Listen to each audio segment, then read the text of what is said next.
The afternoon sun cast long shadows across Union Square Park, where a crowd had gathered near a brightly colored tent. A large banner flapped in the breeze, reading, "Support our veterans, donate today." Beneath it, a group of volunteers in matching t-shirts moved through the crowd, shaking donation buckets and handing out flyers.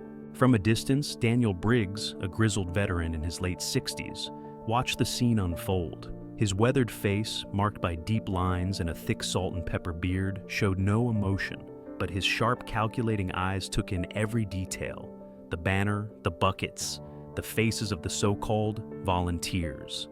At the center of the tent stood Todd Randall, a slick-looking man in his mid-40s with a toothy grin and a polished demeanor. He worked the crowd like a seasoned salesman, shaking hands and posing for photos. Behind him, a large poster featured a photo of a younger Daniel in his military uniform, smiling proudly. "Meet Sergeant Daniel Briggs, a true American hero," the poster read. "Help us support veterans like him." Daniel's jaw clenched. He hadn't agreed to any of this. In fact, he'd never even heard of this charity before. But there was his face, his story, being used to line someone else's pockets. With slow, deliberate steps, Daniel crossed the park, his boots thudding heavily against the pavement. People parted instinctively as he approached, sensing the quiet authority in his stride. He stopped in front of the tent, his eyes locking onto Todd. Todd noticed him and flashed his rehearsed smile. "Well, look who we have here. Ladies and gentlemen, Sergeant Daniel Briggs himself." The crowd erupted in polite applause, and Todd stepped forward, extending a hand. "It's an honor to meet you, Sergeant. Your story has inspired so many." Daniel ignored the handshake, his gaze cold and unyielding. "I'm sure it has. How much money have you made off it?" Todd's smile faltered for a split second, but he recovered quickly. "All of our proceeds go to helping veterans in need, every penny." Daniel's voice was low and steady, but it cut through the noise like a knife. "Which veterans exactly?" Todd chuckled nervously, glancing around at the crowd. "Why, veterans like yourself, of course. We're just trying to raise awareness and support." Daniel took a step closer, his presence imposing.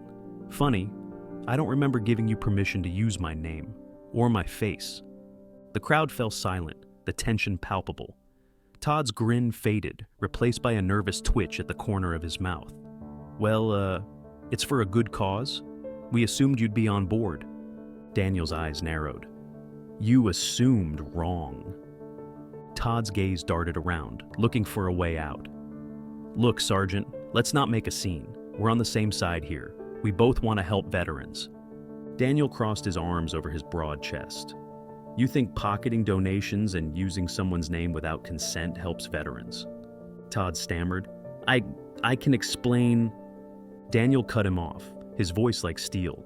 "Don't bother. I've seen men like you before. Scammers, con artists. You prey on people's goodwill and profit off their trust. But you picked the wrong name to exploit." Todd's face turned red with frustration. "This is a misunderstanding." "No," Daniel said firmly. "This is theft, and I'm putting an end to it." Before Todd could respond, Daniel pulled out his phone and snapped a photo of the tent, the volunteers, and the donation buckets. "This is going to the police, the press, and every veteran organization I know. Your little scam is done." The crowd murmured in agreement, their initial admiration for Todd turning to suspicion and disgust. Todd's shoulders slumped in defeat. "You don't have to do that. We can work something out." Daniel's gaze didn't waver. "The only thing you're working out is how to explain this to a judge." With that, Daniel turned and walked away, leaving Todd standing in stunned silence. The crowd began to disperse, their donations kept firmly in their pockets. As Daniel reached the edge of the park, a young man approached him, his eyes filled with gratitude. "Thank you for standing up to them," the man said. "People like me need someone like you." Daniel gave a small nod. "It's what we do." The wind picked up, rustling the leaves and carrying away the lingering scent of deception. Daniel continued down the street, his head held high. He had fought for his country once, and he would fight again, this time to protect the truth. And he would never let anyone exploit his name again.